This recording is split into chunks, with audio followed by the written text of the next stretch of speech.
William Brett Martin, un touriste anglais de 53 ans en vacances en France, quitte sa résidence de La Tuile pour faire une sortie à vélo dans la région d'Annecy.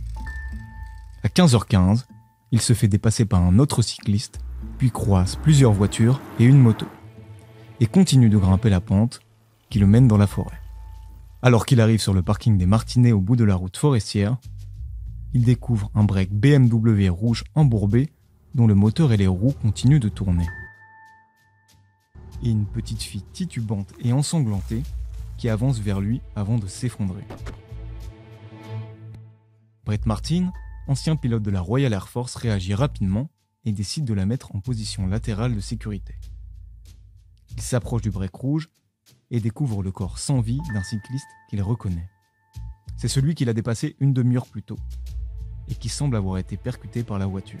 Brett Martin décide de briser la vitre côté conducteur pour couper le contact et constate de nombreuses traces de sang dans le véhicule. Les occupants ont tous la tête trouée par des balles. Il tente alors de contacter les secours avec son téléphone portable. Mais dans cette forêt de Haute-Savoie, le réseau téléphonique est mauvais. William Brett Martin décide donc de redescendre pour joindre les secours. Il croise une voiture de randonneurs et leur explique la situation. Ils arrivent à joindre les secours à 15h44. Les pompiers ainsi que les gendarmes arrivent sur les lieux du drame vers 16h. Rapidement rejoints par d'autres gendarmes et des médecins légistes. La fillette de 7 ans, blessée à l'épaule par une balle et qui a également reçu un coup de crosse au visage, est transportée d'urgence à l'hôpital de Grenoble. Le cycliste, lui, est vite identifié. Il s'agit de Sylvain Mollier, un habitant de la région âgé de 45 ans dont la femme a signalé la disparition après plusieurs heures sans nouvelles.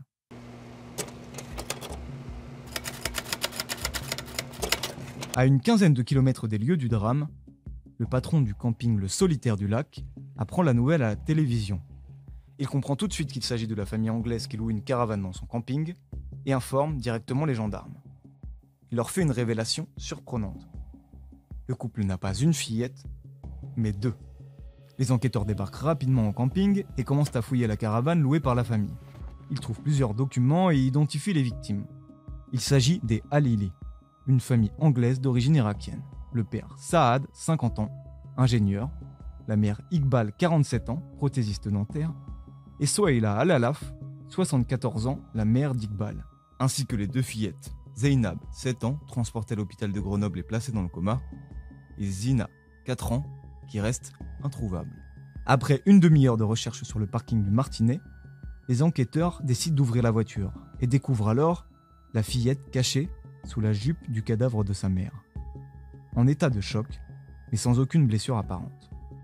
On a pu à ce moment-là ouvrir le véhicule et c'est à ce moment-là qu'on a découvert une toute petite fille, environ 4 ans, que personne n'avait vue parce que depuis 4 heures de l'après-midi, elle ne bougeait pas, sans doute terrorisée, complètement dissimulée, complètement immobile, au milieu des corps.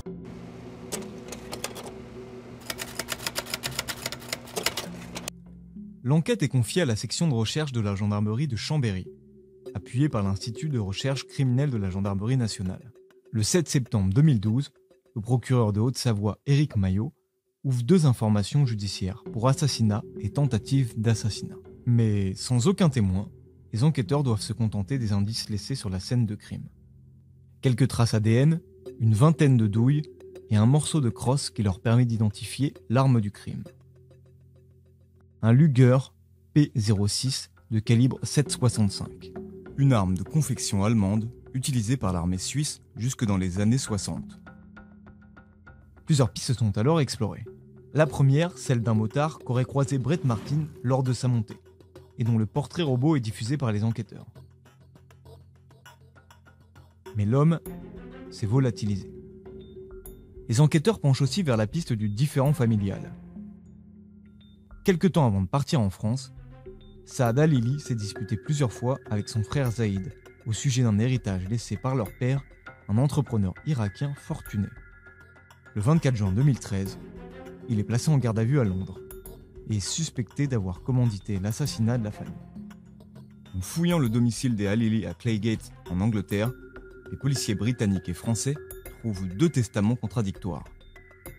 L'un établissant un partage équitable, l'autre déshéritant totalement Saad Halili. Zaïd est rapidement soupçonné et le 24 juin 2013, il est placé en garde à vue à Londres. Après plusieurs interrogatoires, cette piste est vite abandonnée. L'enquête se poursuit un temps en Irak, sur les traces de Saad d'abord, puis celles de son père et de son héritage. Mais ces théories sont vite abandonnées, faute de moyens et de véritables suspects. Les gendarmes fouillent aussi dans le passé d'Iqbal, la mère de famille, et découvrent qu'elle a été mariée une première fois avec un Américain, décédé le jour de la tuerie de Chevaline, au volant de sa voiture. Et là aussi, ça ne donne rien. Parallèlement, en France, une autre piste est aussi étudiée, celle de Patrice Menegaldo. Cet ancien légionnaire connaissait Sylvain Mollier et aurait même eu une relation avec sa sœur avant de rompre. Il est placé en garde à vue, mais aucune charge n'est finalement retenue contre lui. En juin 2014, le légionnaire se suicide, laissant derrière lui une lettre dans laquelle il explique ne pas pouvoir supporter d'avoir été accusé à tort. La même année, un ancien policier municipal impliqué dans un trafic d'armes est lui aussi arrêté. Il intéresse les enquêteurs car il vit proche des lieux du meurtre, possède une moto et dispose d'une quantité impressionnante d'armes. On a, en la personne de ce policier municipal, quelqu'un qui présente une très forte ressemblance physique avec cet homme qui était dans la grande proximité de la scène de crime. On a effectivement découvert à son domicile un Luger P08, fabrication allemande, calibre 9 mm. On sait, vous savez, que l'arme du crime est un Luger P06, fabrication suisse, calibre 7,65 Parabellum. Il est finalement relâché. Le motard, dont le portrait robot avait été diffusé, est finalement retrouvé grâce à son téléphone qui a borné juste à côté du parking du Martinet.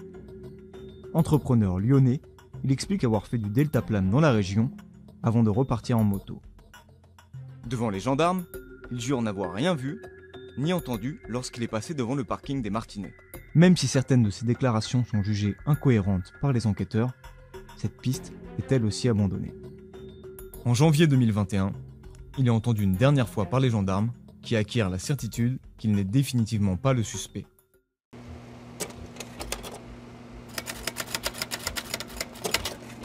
Dix ans après l'assassinat des Halili et de Sylvain Mollier, le mystère demeure entier. Au plus fort des investigations, plus de 90 gendarmes ont été mobilisés. Le dossier, qui fait désormais 95 tomes et est composé de 8000 pièces, semble apporter plus de questions que de réponses. L'enquête pourrait même être reprise par le nouveau pôle Cold Case de Nanterre, spécialisé dans les affaires non élucidées. Les seules survivantes de la tuerie, Zeynab et Zina, ont désormais 17 et 14 ans. Entendues entre-temps par la justice, elles vivent désormais en Grande-Bretagne sous une nouvelle identité.